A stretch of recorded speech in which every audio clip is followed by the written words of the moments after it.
Hello बच्चों, आज आप लोग संधि पढ़ेंगे। संधि संधि का अर्थ है मेल या जोड़। जैसे आप जानते हैं कि दो देशों में अगर विरोध हो रहा है, झगड़ा हो रहा है, तो जब दोनों देश आपस में हाथ मिला लेते हैं तो कहते हैं इन दोनों देशों से संधि हो गई है। क्या हुई? संधि हो गई है। तो जहां पर दो वर्ण आपस में मिलते हैं उसे संधि कहते हैं। जहां पर दो वर्ण आपस में मिलते हैं उसे संधि कहते हैं। संधि का शाब्दिक अर्थ है मेल या जोड़।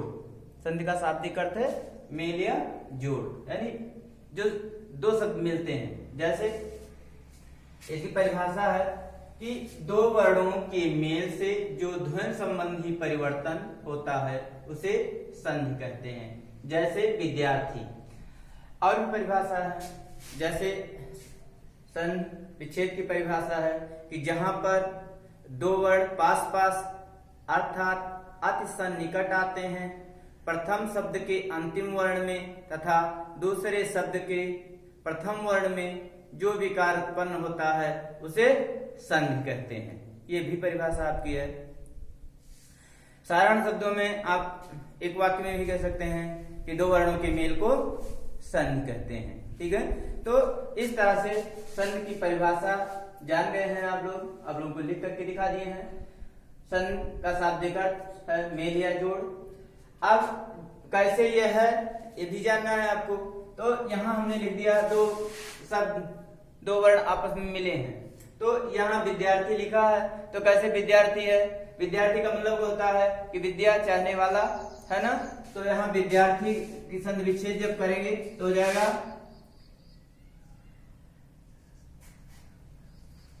विद्या धन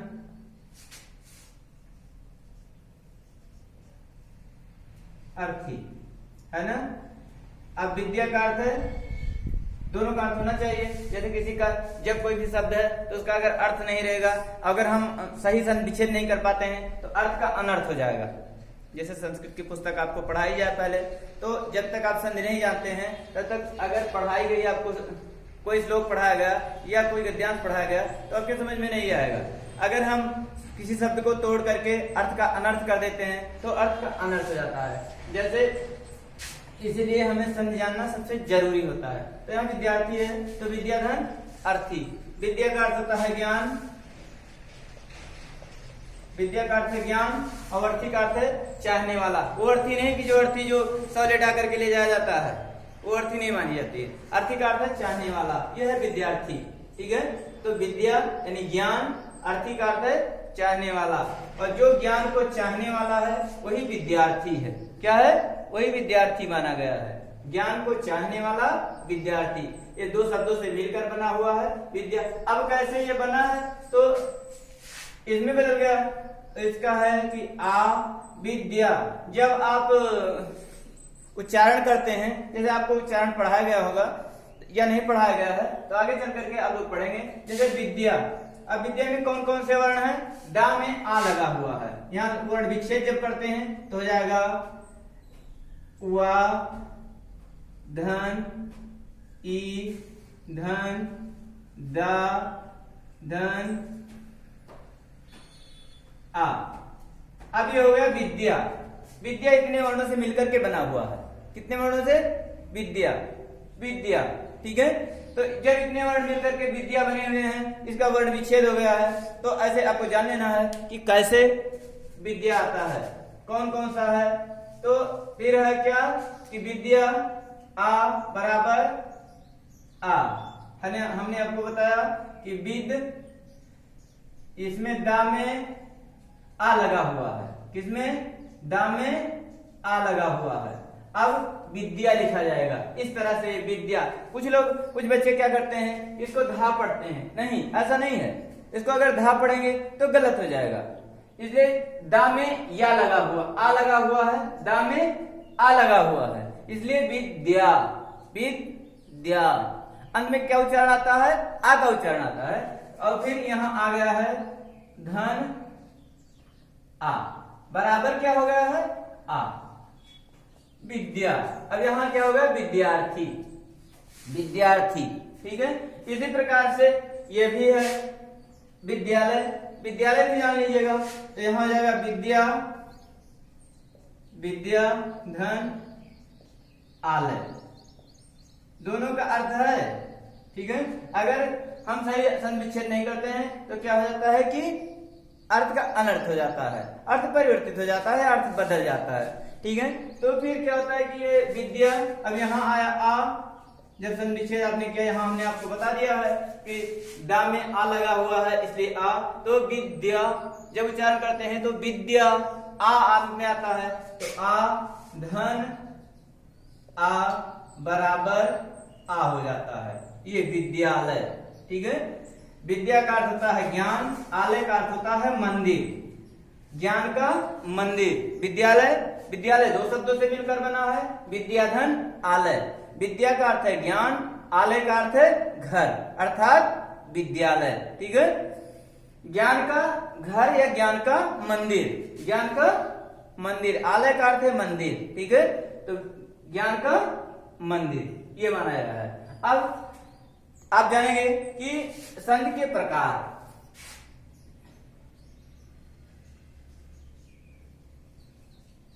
संधि के प्रकार, संधि कितने प्रकार की होती है? संधि 3 प्रकार की होती है, या संधि के 3 भेद हैं। ठीक है, संधि के प्रकार, संधियां 3 प्रकार की हैं। संधियां से लिखेंगे, संधियां 3 प्रकार की हैं, है ना? आप लिखेंगे कौन कौन सी? नंबर 1 स्वर संधि, नंबर 2 संख्या 2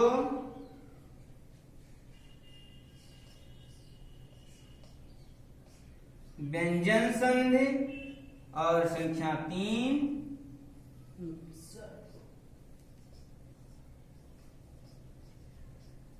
विसर्ग संधि, है ना? यही है। पहली क्या है? पहली है स्वर संधि, दूसरी है व्यंजन संधि, और तीसरी क्या है? विसर्ग संधि। ठीक है, तो स्वर संधि, अब स्वर संधि किसे कहते हैं? तो स्वर वर्णों के साथ स्वर वर्ण के मेल को स्वर संधि कहते हैं। स्वर का स्वरों के साथ मेल होने पर जो उसे मेल होने पर उसे स्वर संधि कहते हैं। ठीक है, स्वरों का स्वरों के साथ मेल होने पर उसे स्वर संधि कहते हैं। अब हम आप लोगों को वर्ण पढ़ाए हैं, अगले उसमें जब छंद पढ़ा रहे थे कि स्वर कितने होते हैं, तो स्वर आप लोगों को पता होगा कि जब प्राइमरी स्तर पर पढ़े होंगे तो आपको 13 स्वर पढ़ाया गया होगा, आ से लेकर के, और आ से लेकर आह तक, अंग आह तक स्वर माने गए हैं। ठीक है, लेकिन जब हायर क्लासों में पहुंचे तो 2 वर्णों को निकाल दिया गया, सिर्फ 13 स्वर माने गए हैं। कितने स्वर? सॉरी 11 स्वर माने गए हैं। कितने? 11 स्वर माने गए हैं, आ से लेकर के और औ तक। ठीक है, तो इसे यही स्वर कहते हैं। जैसे क्या है? स्वरों के साथ, अब आ से आ मिलता है तो ये स्वर ही है। जैसे ये स्वर आप आज भी जान लें, ये स्वर है, स्वर है आ, ई, उ, री, ए, आई, ओ, औ, है ना? 1 2 3 4 5 6 7 8 9 10 और 11, यही 11 स्वर माने गए हैं। ठीक है, तो ये स्वर संधि के अंतर्गत जितने भी ये वर्ण आते हैं, अगर ये भी स्वर संधि है, आ धन आ, तो ये स्वर संधि का उदाहरण है। देखिए, ठीक है, आ धन आ बराबर आ हो जाता है, आ धन आ बराबर आ हो जाता है, ये स्वर संधि के अंतर्गत आता है। लेकिन परिभाषा इसकी जान लें और उदाहरण भी जान लें स्वर संधि का, तब आगे चल करके आपको बताते हैं। तो स्वर संधि की परिभाषा,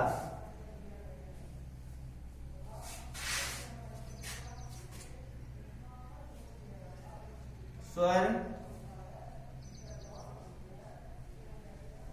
संघ की परिभाषा है ना।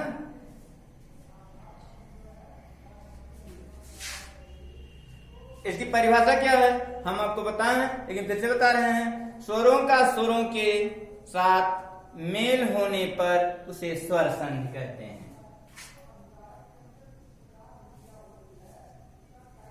स्वर वर्ण, स्वर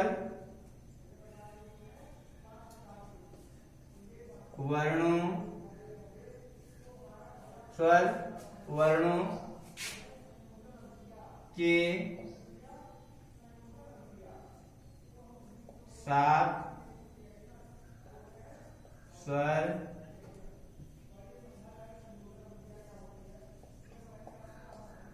वर्णों के मेल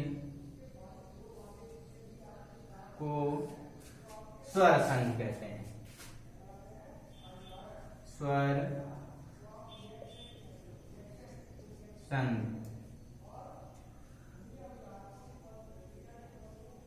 स्वर संघ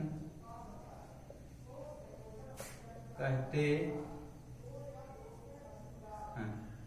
स्वर वर्णों के साथ स्वर वर्णों के मेल को स्वर संघ कहते हैं।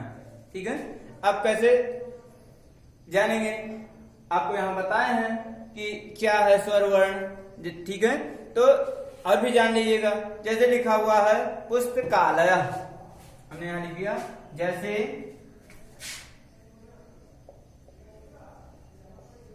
जैसे पुस्तकालय,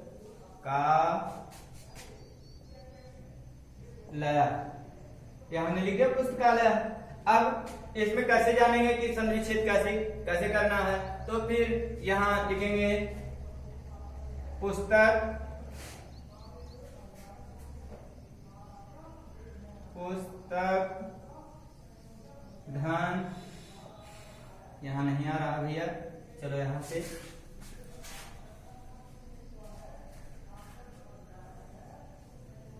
पुस्तक धन आलय, आलय है ना। अब आप सोच रहे होंगे कि यहाँ का आया है, अरे ये संस्कृत है। तो पुस्तकालय, ठीक है, तो पुस्तकालय क्या है कि पुस्तक धन आलय। अब आप सोच रहे होंगे, ये भी आपने बताया कि आ से लेकर के औ तक क्या होता है कि स्वर होता है, लेकिन जैसे यहाँ हमने आपको वर्ण विच्छेद पढ़ाया ना कि यहाँ पुस्तकालय लिखा हुआ है, तो जब का लिखते हैं का, तो बिना स्वर के व्यंजन नहीं लिखे जाते हैं। अब यहाँ का धन आ बराबर क्या हो जाता है, ये का हुआ, इसका उच्चारण आ आता है। क्या आता है, आ आता है इसका उच्चारण। ठीक है, इसका उच्चारण क्या आता है, आ आता है। का जब उच्चारण करते हैं तो क्या आता है, आ। ठीक है, का कहेंगे तो अंत में इसका उच्चारण आता है का, आ आता है। तो यहां आ, फिर ये आ ही है, आ बराबर आ हो गया है ना। ये यहां पुस्तकालय, पुस्तकालय, आ धन आ बराबर आ हो जाता है। जैसे ये पढ़ा जाएगा का धन आ बराबर का धन आ बराबर का। ठीक है, इस तरह से ये का है। अगर हमें बड़ा आ लिखना है, का लिखना है, का लिखना है, तो हम लिखेंगे कि का धन, इसका वर्ण विच्छेद करेंगे तो हो जाएगा आ बराबर का। इस तरह से का धन आ। तो यहाँ पुस्तकालय लिखा हुआ है, तो पुस्तक लिखा हुआ है, तो पुस्तक, पुस्तक तो आता है अंत में उच्चारण पुस्तक, यानी का। ठीक है, तो का कहेंगे तो क्या आएगा, आ आएगा। ठीक है, ये व्यंजन नहीं माना जाएगा। आ और यहाँ आलय, आलय तो आ हो गया है, इसलिए पुस्तकालय। आ धन आ बराबर आ हो गया है जुड़ करके, ये पुस्तकालय। यानी पुस्तक का अर्थ होता है पुस्तक, आलय का अर्थ होता है मंदिर या घर। जहां पुस्तक रखी जाती है उसे पुस्तक का मंदिर या पुस्तक का घर कहते हैं, उसे पुस्तकालय कहते हैं। ठीक है, जान गए? तो ये स्वर संधि। अब स्वर संधि कितने प्रकार की होती है यह भी जान लें। स्वर संधि के प्रकार, इसको मिटा करके तब बताते हैं आपको।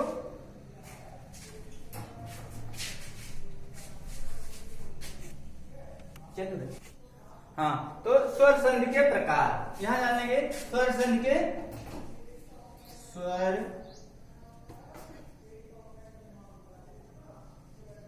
संधि के प्रकार। स्वर संधि कितने प्रकार की होती है? स्वर संधि 5 प्रकार की होती है। कितने प्रकार की होती है? 5। स्वर संधि 5 प्रकार की होती है। ऐसे लिख दीजिएगा, स्वर संधि 5 प्रकार की होती है। 5 प्रकार, 5 प्रकार की होती है। नंबर 1 है एक दीर्घ संधि। दीर्घ स्वर संधि। 2 दीर्घ संधि। फिर दूसरी क्या है? गुण संधि। गुण संधि। फिर नंबर 3 गुण संधि के बाद में आती है यण संधि।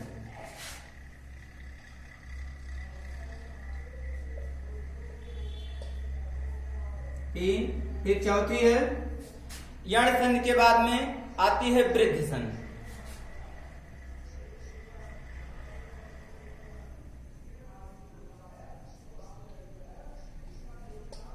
वृद्ध संधि। और नंबर 5 है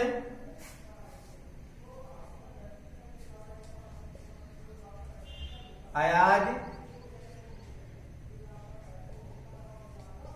संधि। ये पहला है दीर्घ संधि, दूसरा है गुण संधि, तीसरा है यण संधि, चौथी है वृद्ध संधि और पांचवी है अयाद संधि। ठीक है, ये 5 प्रकार की होती है। अब इसमें सिर्फ आपको 2 ही संधि पढ़ना है। कौन कौन सी? दीर्घ संधि और, तो सबसे पहले आप जानेंगे दीर्घ संधि। दीर्घ संधि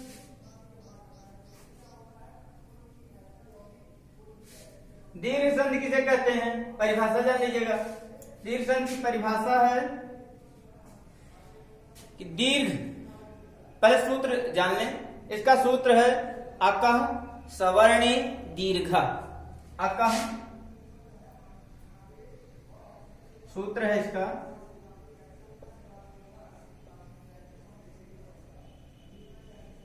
अकः सवर्णे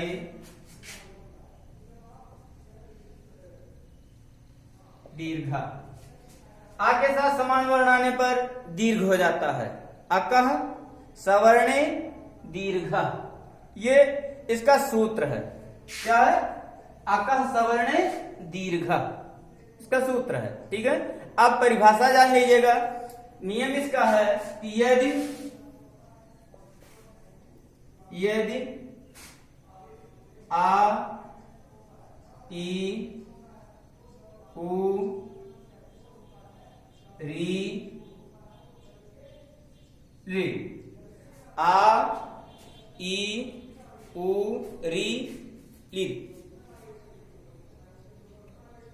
के बाद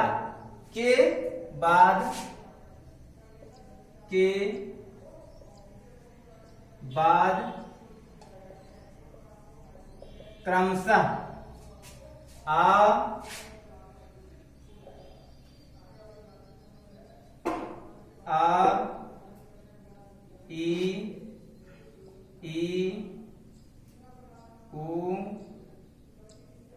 कु री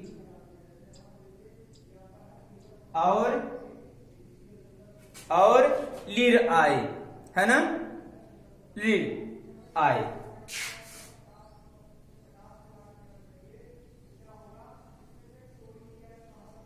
आए तो दीर्घ हो जाता है, दीर्घ हो जाता है। कैसे दीर्घ हो जाता है, अब इसको जानेंगे कि यदि इसकी परिभाषा है दीर्घ संधि की कि यदि आ ई उ री ली के बाद क्रमशः आ ई उ री ली आए तो दीर्घ हो जाता है। ठीक है, तो दोनों के आने पर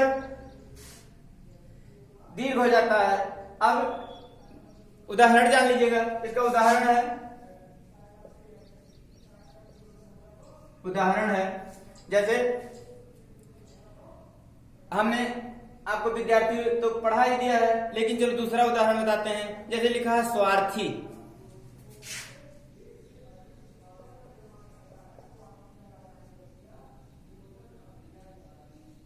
स्वार्थी। अब स्वार्थी शब्द का दो अर्थ, मतलब दो शब्दों से मिलकर बना हुआ है स्वार्थी, है ना। संविच्छेद करेंगे तो दो शब्द निकलेंगे, स्वा बराबर स्वा धन अर्थी। अर्थी अर्थी अर्थी का क्या अर्थ है, वो अर्थी नहीं जो सौ लेटा कर ले जाया जाता है, वो अर्थी का अर्थ होता है चाहने वाला। ठीक है, तो यहां स्व का अर्थ है अपनी, अर्थ का अर्थ होता है चाहने वाला, भलाई, अपनी भलाई चाहने वाला। स्वार्थी का मतलब है अपनी भलाई चाहने वाला, अपना काम बनता रहे, संसार चाहे जहां जाए, स्वार्थी जिसे कहा जाता है। किसी दूसरे से लेना देना नहीं है, सिर्फ अपने ही विषय में सोचता रहे, उसे स्वार्थी कहा जाता है। क्या कहा जाता है, स्वार्थी। क्या कहा जाता है, स्वार्थी।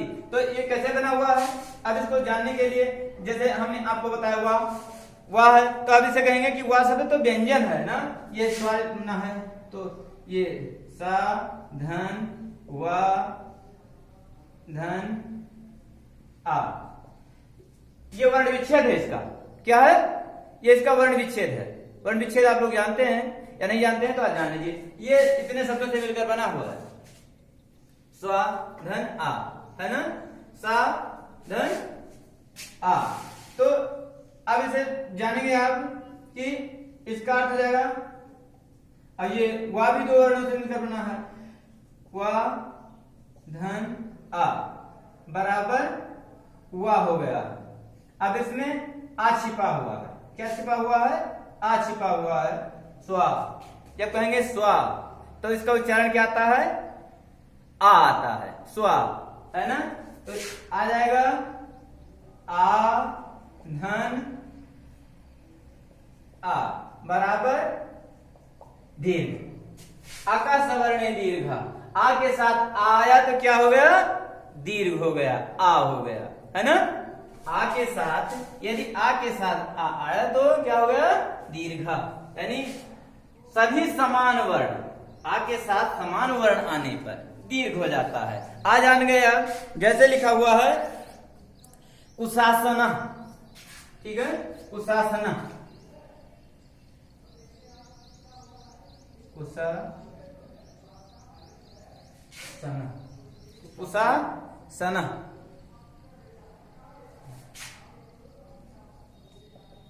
कुशासन। तो कुशासन में संविच्छेद करेंगे तो हो जाएगा, कौन कौन से शब्द हो जाएंगे, कुश धन आसन, कुश धन आसन। यहां लिखेंगे कुश धन आसन, है ना।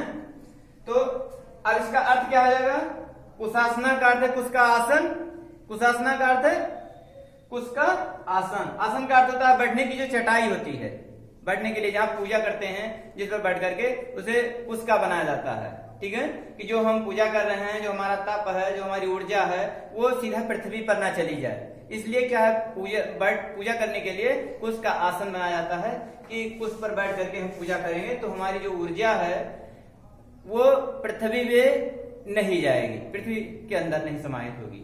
तो कुश धन आसना, कुश आ, तो यहां हो जाएगा कुश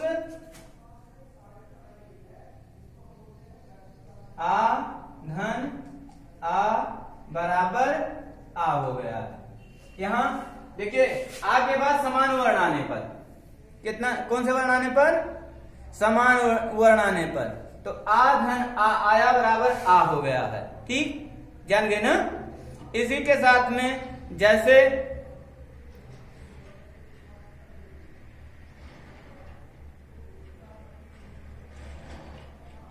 हाँ आगे और जान लीजिएगा, जैसे ये लघु वर्ण आया, ये दीर्घ वर्ण आया, लेकिन जो दोनों दीर्घ हो तभी, जैसे विद्यार्थी,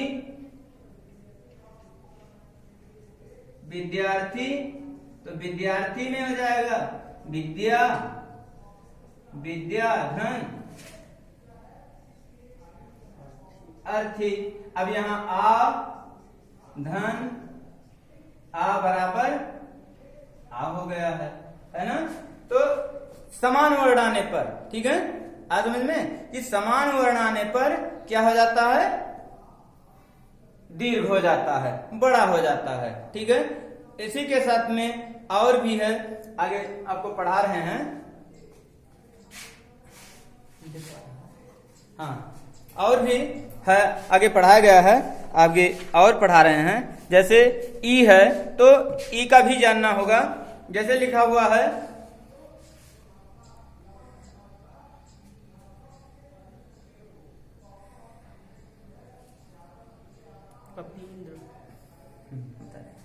तो कवीश्वरा ई होना चाहिए, ये ई है ना, तो ई के साथ ई आएगा तो ई हो जाता है। जैसे कवीश्वरा लिखा हुआ है, क्या लिखा है, कवीश्वरा, कवीश्वरा।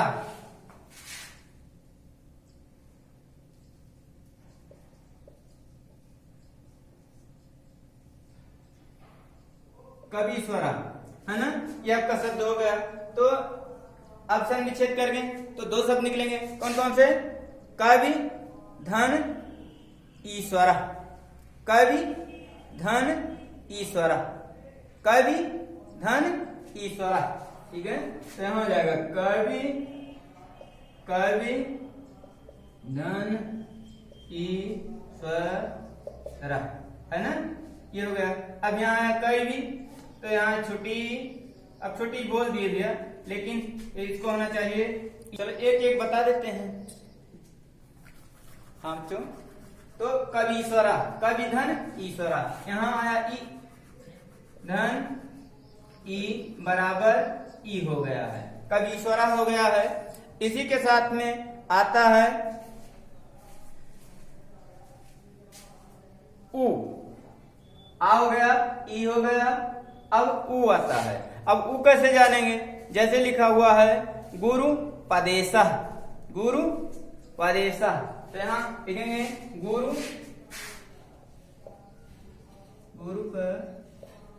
पदेशः, हाँ गुरु पदेशः, गुरु। अब हम विच्छेद करेंगे तो हो जाएगा बराबर गुरु धन, सॉरी बेटा,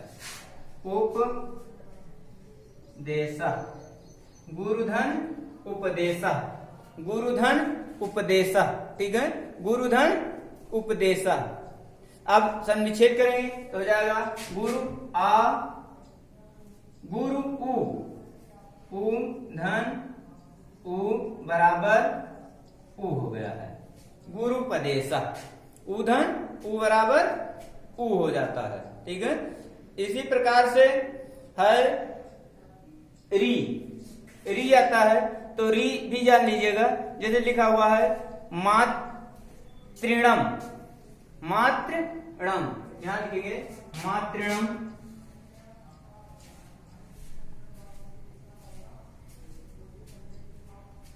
मातृणम, है ना, मातृणम। तो मातृणम, है ना, री का मात्रा भी आना है, जैसे यह री, तो री होना चाहिए, तो री के लिए भी जान लीजिएगा। मातृणम लिखा हुआ है तो संविच्छेद कर देंगे तो हो जाएगा मातृ, अलग लिखते हैं बेटा, मातृ धन ऋणम, है ना, मातृणम। और यहाँ री आया, ये री का मात्रा है, यहाँ री धन री बराबर री हो गया है, री हो गया है, मातृणम। इसी के साथ मातृणम, पितृणम, भ्रातृणम। अब पितृणम भी जान लीजिएगा कि पितृणम कैसे है, तो पितृणम हो जाएगा पितृ, पितृणम ऐसे संविच्छेद कर देंगे तो हो जाएगा पितृ धन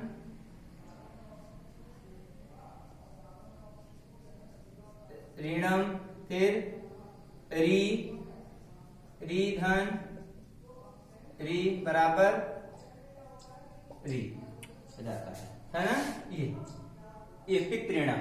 तो अब आप जान गए हैं कि यदि आ के साथ, यहाँ नियम और जान लीजिएगा कि यदि आ के साथ आता है तो आ हो जाता है, यदि आ के साथ आ आता है तभी आ हो जाता है, और यदि ई के साथ ई आती है तो ई हो जाती है, यदि ई के साथ ई आती है तब भी दीर्घ ई होगा, यदि ऊ के साथ ऊ आता है तो ऊ हो जाएगा, यदि ऊ के साथ ऊ आता है तब भी ऊ हो जाता है, और यदि री के साथ री आता है तब भी री हो जाता है। ठीक है, ये अब आप जान गए हैं दीर्घ संधि। इसके आगे आपको पढ़ाया जाएगा, दो ही आपके कोर्स में है, दो संधि, एक दीर्घ संधि और है एक गुण संधि। तो दीर्घ संधि आपको हम पढ़ा चुके हैं। इस